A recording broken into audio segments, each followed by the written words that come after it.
Welcome back to the Think Strong pod. How are you today, Az? Very well.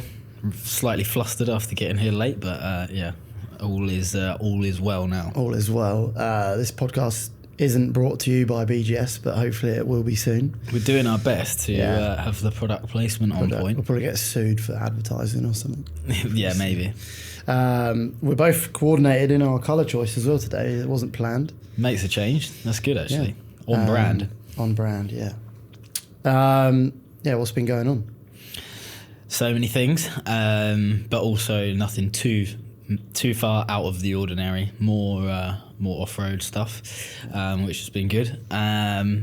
Steady training, busy coaching, really busy coaching, busy rebranding. Just pushing everything forwards one way or another. Yeah, I think since we last spoke, we've seen a few things roll out from the new branding, which is cool. Yeah, it's kind of taking shape a bit more now, and we're trying to utilise like some giveaways and stuff to get some eyeballs on it. And it's quite funny how far £100 on a pair of rads will go versus £100 on like some ads or something. The return is absolutely huge compared to what you get back if you just put it on Facebook ads. And love it. You can exploit people's. Not greed, like they just want for free shit. So it's like, would you want a free breakdown on your clean? Yeah. For an hour. Do you want a pair of rads? Yes, I want a pair of rads. Yes, please. Yeah. Even though my chances are lower. Exactly. Give me that. In today's episode, we're going to talk a little bit about running, which both of us have a lot of experience in.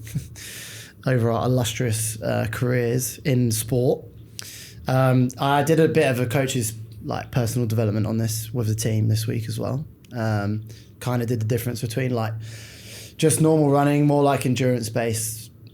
You think like up to kind of the speed of Hyrox maybe in the distance, and then obviously longer distances, half marathons, whatever it might be, marathons, ultras, and the difference between the mechanics there and in sprinting.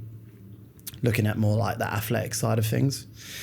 So it's kind of cool. It was like, I started off by talking about just the foot contact and how like the foot integrates with the floor. And I think like if you do research, it often says like, you'll start in like external rotation or supination of the foot. And they always normally say heel strike. Whereas like I just say strike, because people always run different. And I think when we look at marathon runners and stuff now, like there's forefoot runners, there's like midfoot, and there's like heel strikers that are winning marathons at ridiculous speeds as well. So there's like the nuance there, isn't there, with like we got into it a little bit later on, but it was like, when do you start to change things? And like if somebody's running a 2 hour or around that time marathon, you're probably not going to change their get them to change where they're striking the ground with their foot to begin Exactly, with. Yeah. Similar to maybe like an Olympic lift. If you've got someone that's going to be got like a little bit of an early arm bend, although it might not be textbook perfect technique for efficiency, are you really gonna go to the lengths to change it when the outcome is probably going to be 0 to none? Yeah, it's quite interesting because it looks like Carlos Nazar has changed his technique a little bit. Right. And although weightlifting is very like on the day dependent on how you're feeling, he didn't perform as well in the meet just gone, but there were some technical changes. So that's the kind of thing where like he's probably still young enough for them to trial with some changes. But yeah, it can be interesting because it could take away. Do you know what I mean? Yeah, and obviously, I suppose what maybe gives people breathing room with that is a bit of success as well. That can work both ways. It can maybe be like detrimental to trying new things, but it can also be like a bit of breathing space to think, okay, we know we've got a foundation with one way of doing things.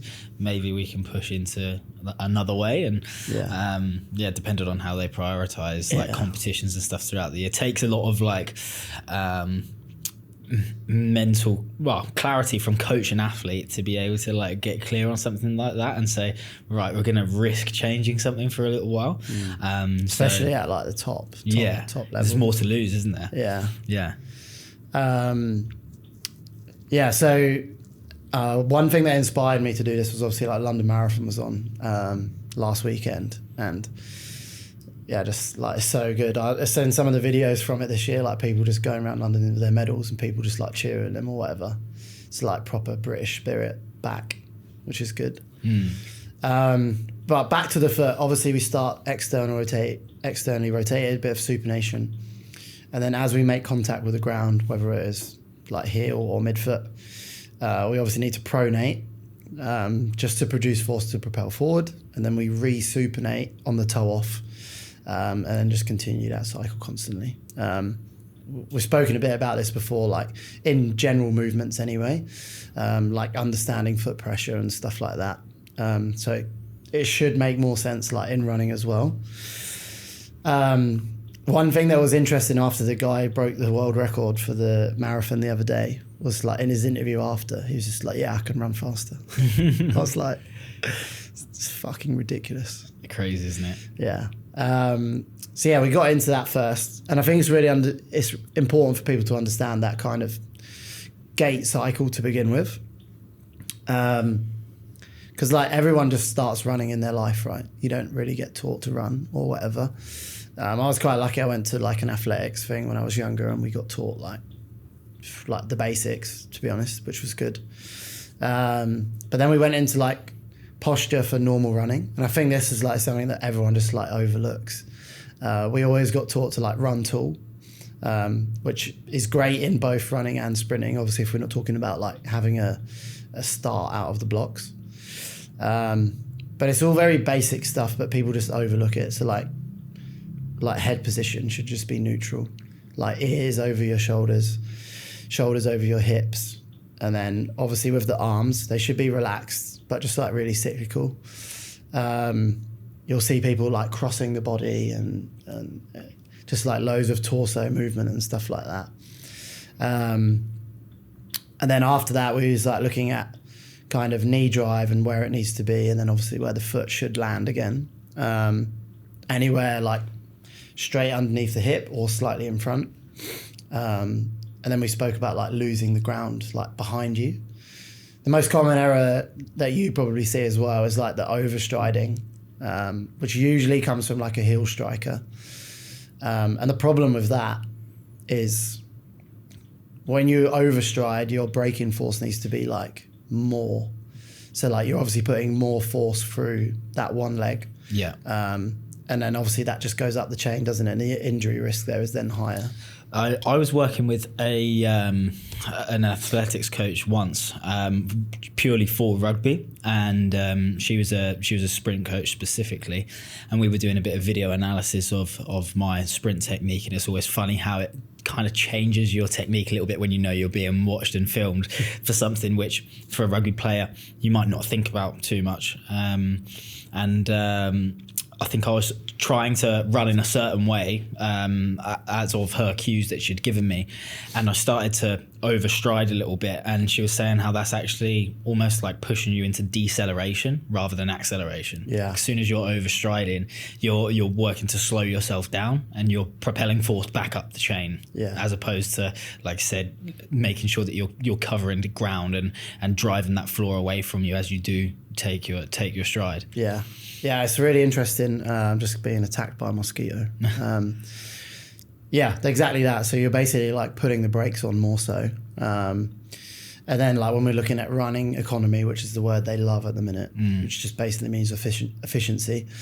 You're obviously going to become less efficient the longer that goes on for, because you're exerting more energy to complete a task. So it's quite interesting. Like I remember when I was like, I kind of learned how to sprint first. And then got more into like endurance running later on. And then I was like doing a little bit of research about like how many steps per minute you should be taking and stuff like that. And there's like a golden kind of like 180, but it can depend on like limb length, height, so on and so forth. But there's like a bit of a zone that you should be kind of within. And there's like a few different ways that you can work that out. Obviously you can count, if you wanted, like back in the day, how many times your right foot strikes the floor within 30 seconds, then double it or whatever to get both. Or you can use, now all the watches will do it, but you can also get like the BPM or the whatever it is to match the music in your ears if you're like got headphones in, like a metronome. So that was the way that when I first was learning more so how to run for endurance, I was like on a treadmill, and then the guy put like a resistance band around like the handle bits, and then he was like jog on the spot to begin with, so your foot's like just dropping underneath your hip like every time, and then he would start to say like increase your cadence, and obviously the band's like restricting you from moving like kind of forwards or backwards. It's giving you like a bit of a cue. So that's encouraging you to knee drive straight up, extend it out, and come back down, so you're not overstriding essentially. Yeah. Okay. And then he would turn the machine on. So then that was the first time I was like learning to like lose the leg behind and then re-strike in the same place. It's quite an interesting like drill to do. Because you'll see like some horrible positions when you look at like a row of treadmills when people are running. Yeah. They're like, nearly every person's like either like overstriding or they're like going forwards and then coming backwards and forwards. So it's quite a good drill to do. Yeah. And then he would play the metronome like out loud. It's so difficult to like get up to like 180 is fucking so hard. And it feels really weird to begin with. But then when you look at like runners that are good, it's just so effortless because their strike is like under the foot and they're just losing the ground behind them, and they're just like, they basically just look like they're gliding more, and they're more like the forefoot and midfoot strikers. Yeah. Whereas like the heel strikes it just looks a little bit more like clumpy. Yeah. Just because like they're heel striking and then they're driving the knee up higher, so the force coming down is like more so. But like I mentioned at the start, it's not necessarily like bad. I mean, if somebody can do it really efficiently, then yeah. I think like the two terms efficiency and economy, there's like a small like difference in definition there almost, because when you've got, in my mind anyway, when I think about movement efficiency, I think about the absolute optimum way to move to not leak power more so. But then when you think about economy, I think about that more cyclical nature to something and how you might deviate from perfect movement efficiency to complement movement economy across whatever the distance or whatever the pace may be. So I think people maybe think the two things are like exactly the same when, you know, yes, to a certain extent they are, but when people actually who know what they're talking about are referring to those two terms, they might be referring to something different, or that might be why you see something deviate between the two. I think with the approach, like if you're listening to this and you are someone that wants to get better at running, obviously like we're talking about this 180 like SPM, but if you measure what you're currently doing and it's really far off that, it's the same with any like adaptation. It should be like a gradual increase to get to there. So there's no point just putting like 180 in your ears and trying to stick to it and then just like becoming even more fatigued, like you're saying there, because you're getting kind of lost in where you need to make progress. You should go up to like 5% as an increase. So like maybe if you're at 140, you'd go to 150. And so on and so forth, or like whatever it might be, 145, and then gradually increase. I think that's the thing that gets lost a lot at the minute in fitness. It's like the gradual increase in like making the adaptation. Yeah.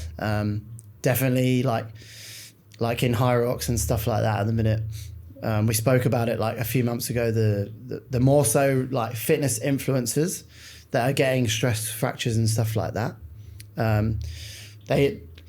They're not necessarily improving their running technique or their mechanics, but they're like increasing their volume like a lot. And obviously we know that it's like the lowest hanging fruit, right? Volume. Yeah. People see however many Ks per week and they're like, bang, I need to be doing that. And I think like somebody asked a question about like stress fractures and like how that comes about. The body obviously needs to like adapt and recover, and there's like the inflammation kind of cycle that happens.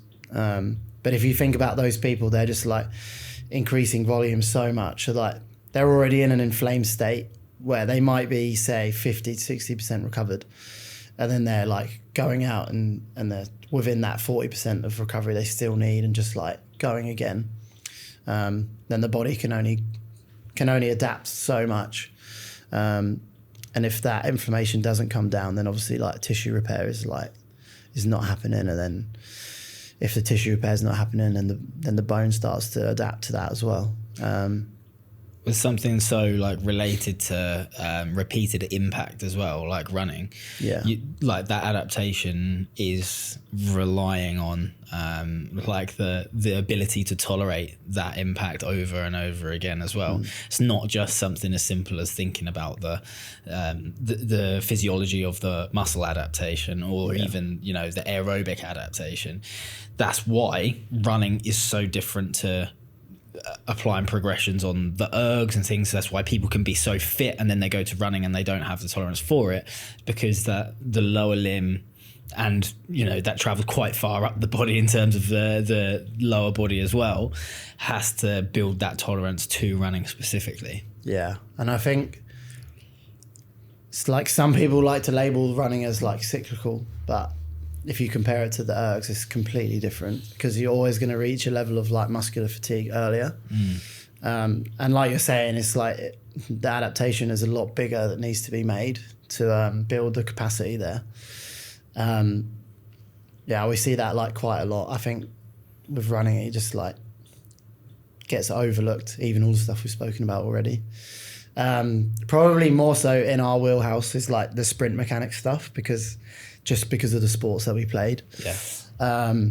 Whether it was like just how to get started, and you would have done more of this stuff than me, but like from the ground, you know, like on your back, on your front, on your side, crouching down, whatever it was, sprint starts. But before we got into like any of that stuff, I was really lucky. I had a coach, and he still does it now with like every athlete that he has. But we would like do A walks, not like A skips. So you would just learn how to do the knee drive and the arm drive and have the hand behind. And then you would slowly step forward and change side. Just like, I guess, ingraining the movement pattern first, really basic. And then you would do the same. Then you would start to come up into the toes, toe off. And then you would go down and into the walk. And then we would do similar, but like a switch. So like you'd be on one side, then you would switch to the other side as you're like moving forward, just to pattern the movement again. I'm not sure if you would have done any of that stuff as well. Yeah, we used to do a lot of switches, wall leaning, triple switch and stuff like that, overhead triple switch. I love the wall leaning stuff. I think it's really good. Yeah. And it's so easy and literally available to like anyone in the gym. You can even just use the rig. Do you know what I mean? Yeah. Like, and like where you're talking about the A skip and walks and marches, all of those drills, I think honestly A and B skips can be like, for a lot of people, the only running drills they ever do if they legitimately get good enough at them, because that is so valuable just for teaching you how to properly drive with your hip to a good position where you could then extend your leg and strike the floor well. And you know, like when you just broke down running there, like the kind of general mechanics of it, those are the main foundational parts. And if you can improve like the things which are the lowest hanging fruits, you're gonna have the biggest the biggest improvements overall. Yeah, it's the same like if you have a specific weightlifting warm-up that you do every time before you approach the bar, it's no different to like running, but it just gets overlooked. Do you know what I mean? Because people don't see running as a skill that should be trained. Yeah. But like you're saying, the consistency with that done well, it's only going to be better. Yeah. Like over time for you. I love stuff like that. So we did A walks and then loads of like arms only stuff to begin with. And then A skip and B skip. But often people start at A skip and they just muller it so badly. Like, so I've seen, like me and you have seen loads of it here in the gym. People just like, and like, yeah, it's cool because people see it on like Instagram or they see it on YouTube, but they just miss out that like initial part. Like I love watching like athletes that do it on YouTube and they like break it down and then, but it's like ASMR They just like, you know, on the track. Yeah. It's so good when you just listen to it. One thing I remember seeing, this was like when I would go to sevens tournaments, and obviously seven is a bit more running orientated and used to get people that had been drawn in from like athletics background. Obviously Carlin Isles, don't know if you come across him, he was a US sprinter, and he's like the most famous one. Not that I played against him or anything, but there were boys in the same position that had been drafted in, and they used to do like full sprint warm-ups, and the one that I would always admire was like the ace. It was almost like an A skip, but they would have like a three-way lift of one leg, so it'd be like front and then lateral and then almost backwards, like really opening the hip but staying square and in rhythm. And as I think forward and sideways is a C skip. Right, okay. I think. Yeah, but I might be thinking of that, to be honest, but I seem to remember them like just being able to go like three directions. Yeah, it's ridiculous. And it's just so like cool to watch because it's so rhythmic but so accurate at the same time. Yeah. Like implementing those things, like I said, I think is so valuable for, now probably talking more so about people that are in the functional fitness world, but even if people are listening that do play sports still, like learning those things is such a good habit to be in. I think I don't know if you can think back to like watching people sprint playing football, or for me obviously playing rugby. I used to see that people used to pick up like certain traits which would like almost like try to give off the aura that they were going faster. And the things that come to mind are like kind of weird like cross-body arm swinging and things like that. And you'd kind of see things like that, especially as a kid. You're like, oh, he must be fast sort of thing, and you don't know. But then I can remember having like an opinion shaped of actually from my friend Finn, because he's a really, really fast sprinter. Like probably one of the fastest in the league we used to play in National 2 in England.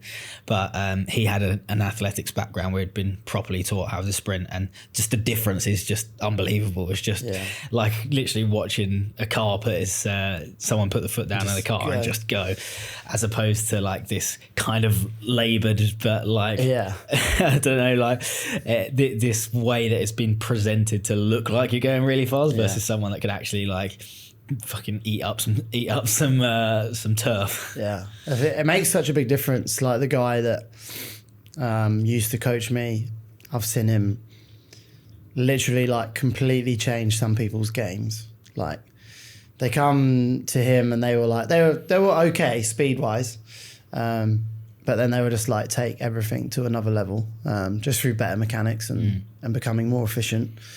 So it can make such a big difference. Yeah, like I've seen him like do that to like hundreds of people. Like it makes such a big difference.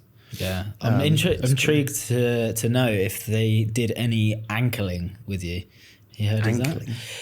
Literally just like teaching your foot strike to be slightly better, and what your foot is doing in midair. And we used to do like as part of our drill, even as like teenagers playing rugby and stuff, like one of the first things we would do would be kind of like, it would kind of look like we're tiptoeing, but actively slamming each foot down as we're going along. I don't know what it's called. I think it was called ankling, but I could be wrong. Yeah, we did that stuff as well. Yeah, it's good. All of those things kind of and tied in with plyometrics as well. Obviously, that's when you're really getting into like athletic development, then, isn't it? Yeah. And those things I think can be so beneficial, especially for like adolescents. Where before it's really time to like start chucking about decent weights. To have those things in your locker is a game changer. I think in England, like most sports teams do that stuff pretty well. Like even if it's not to like the highest level that it could be, they all like dabble in it a little bit. And that's when people get into like their late 20s, when they just don't move like side to side or athletically again, you start running into problems and you wonder why. Like when I was in Malaysia the other week, I did like the karaoke drill. And I was like, fucking, I haven't done this in ages. And I felt so stiff. Yeah. But I was like, obviously I haven't done that for so long. But it can be really beneficial for like everyone to do those drills whenever. I mean, if you go and watch a functional fitness event now, whether it's like Hyrox, that's going to be the one that's like the most glaringly obvious, like how bad people's running technique is, because there's thousands of people there. The one I went to watch in Singapore last year, like the way some people run is like insane. And then they're like, how do I get better at Hyrox? It would be like, what's the lowest hanging fruit? It's like, maybe learn to run better first.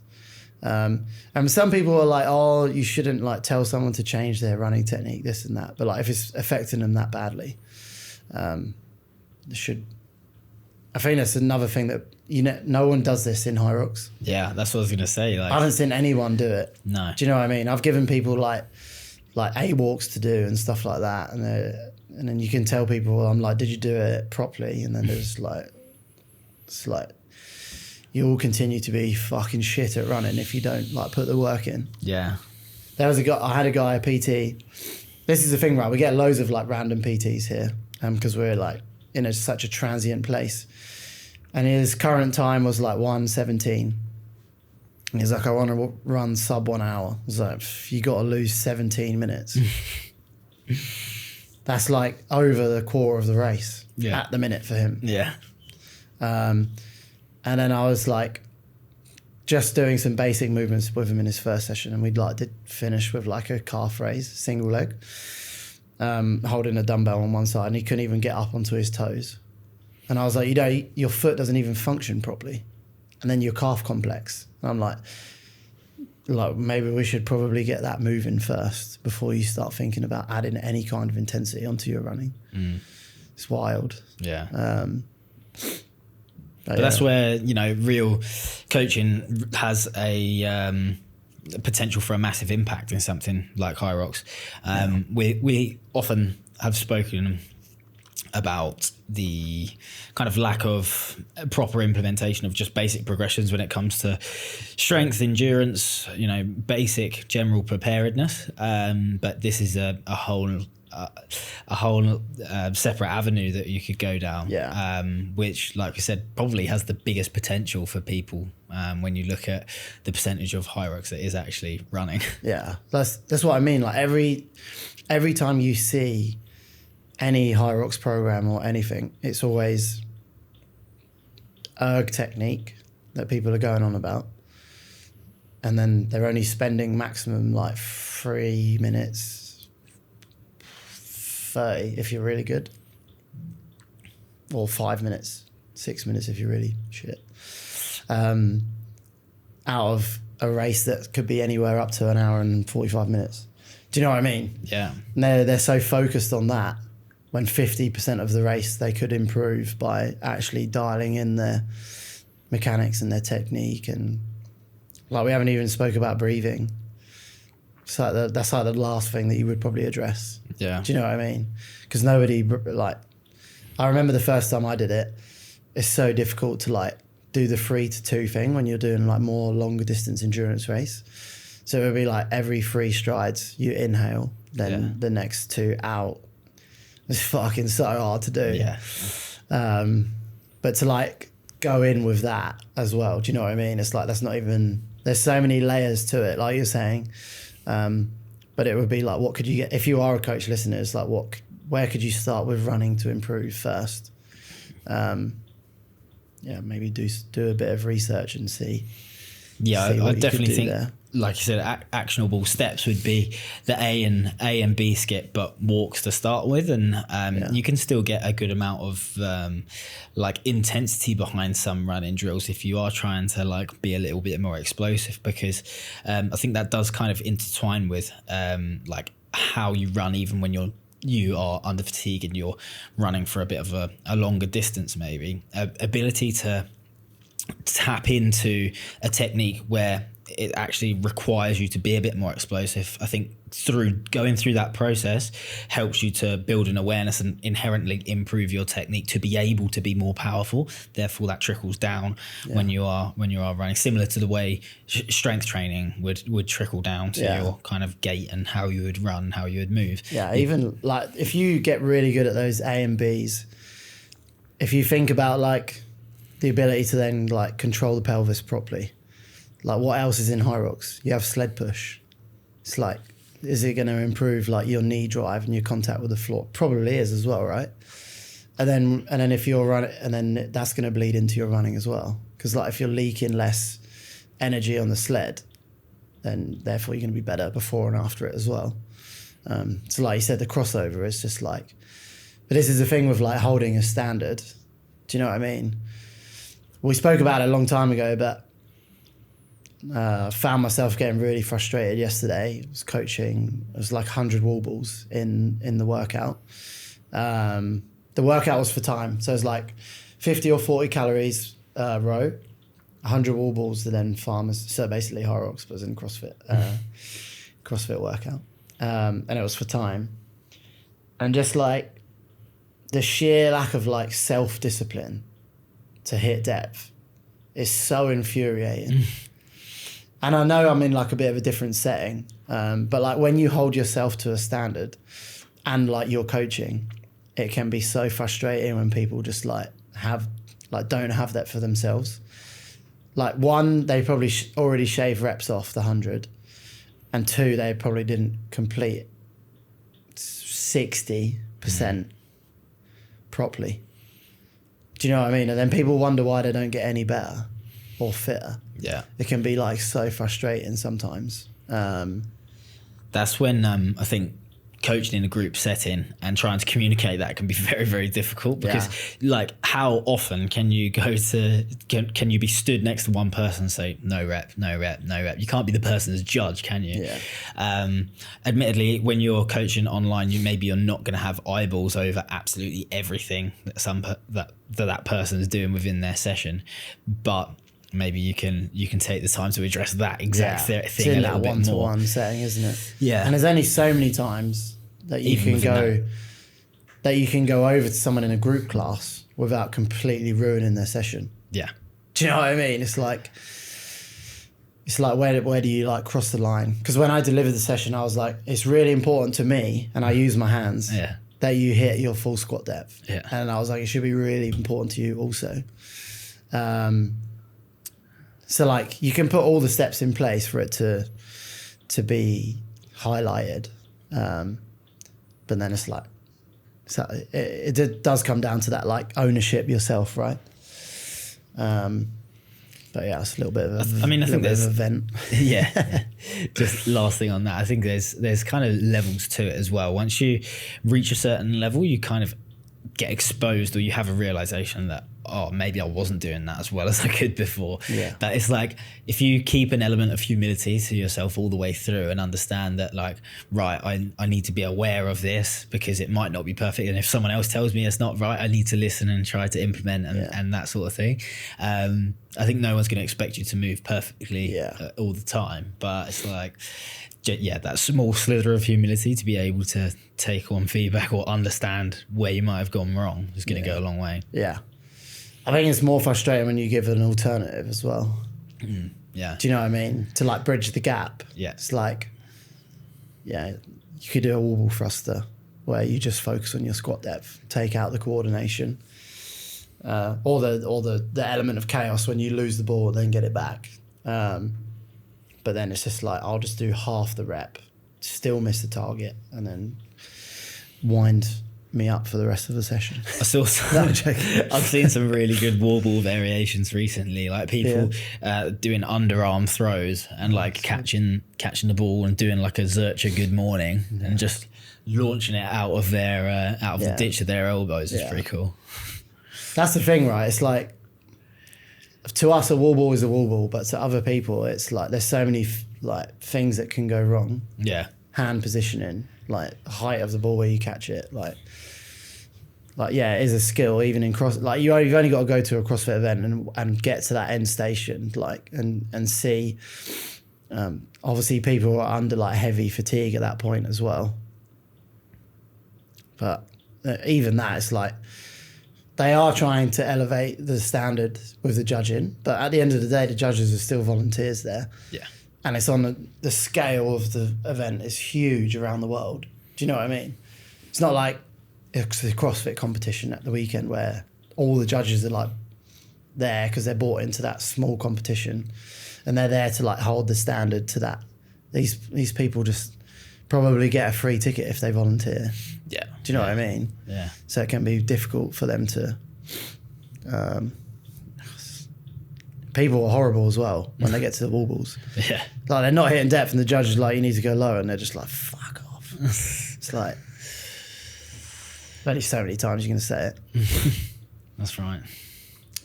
But yeah, we'll probably wrap up there on that running-based topic. What are your closing thoughts in terms of, let's go for things that people can actually implement? I know we've mentioned about kind of skips and nailing the basics. Yeah. How about like frequency of when they would add those in? Every running session, do you think is worth doing some sort of quality-based? For a warm-up, it's not going to take anything away from your session. I think getting those implemented, A walk, like using your arms probably into just some A skips to begin with. B skips will take a while. People need to find rhythm and coordination and be able to apply it properly. I would try the metronome, definitely, and just play around with it on like a easy run. Yeah. And just see how you get on with that. It's a really easy one to do. There's like hundreds of them on Spotify that you can just pop in. That was one thing that I found really useful when I was doing like the marathon training, because I would just normally listen to normal music, and then you're running fast, slowing down, running fast, slowing down. Yeah, and with the idea of the metronome, is the idea to find this ideal pacing, like whatever it may be for your level, regardless of how fast you need to go to get that. So is that the goal? Is it? So that might be for you 4-minute kilometer per minute. Okay, cool. Yeah, it's really good. Yeah. Obviously, like, it's probably going to be easier to find the rhythm at a slightly slower pace that you would normally run at. Yeah. You'll feel a bit stupid doing it to begin with, especially if you're like an overstrider that takes less. That's why I was saying like the smaller increase is going to be better for them. But that's something I would implement straight away. And then just basic mechanics to begin with. I think it's a very valuable tool, even for maybe people like myself who, yes, I've got a decent bit of running in my week, but it's there to stimulate adaptation for fitness for CrossFit. And the running reflects, the amount of running I'm doing reflects the amount of running that is included in CrossFit as well. And some of that is slow running where, you know, you're not expecting to necessarily exceed like a massive pace, but being able to still run at a slow pace and not have this slouched like laboured effort where you are maybe just kind of shuffling, to still be able to run under those scenarios is going to be a whole lot better, and is going to drive more adaptation, even from a running economy standpoint, to get more out of it from your sessions. Yeah, I think just like the aerobic benefits that you get from running, especially for CrossFit, is so good. You'll always like, you'll see when you coach group classes like in CrossFit, when there's like a run that's over 200 meters, it's like, yeah. Do you know what I mean? Because people just don't do it, and like there always is that kind of thing in there. And like when you go to a competition, there's more or less nearly always some form of running in the event, whether it's just like one event, but like if that's your Achilles heel, it's always going to be there. Yeah. No pun intended. It'll probably hurt if you don't do much training. But yeah, that would be it. You got anything else you want to add to that? I did have something, but it slips me. Maybe we'll bring it in the next one. Yeah. We'll get the next one. Awesome. Thank you for listening. Please like, share, subscribe. If you are listening, please share that you are listening to us. We very much appreciate that. Last pod had a very good reception. Might have been something to do with us as women on the thumbnails. So good. But yeah, we'll see you in the next one.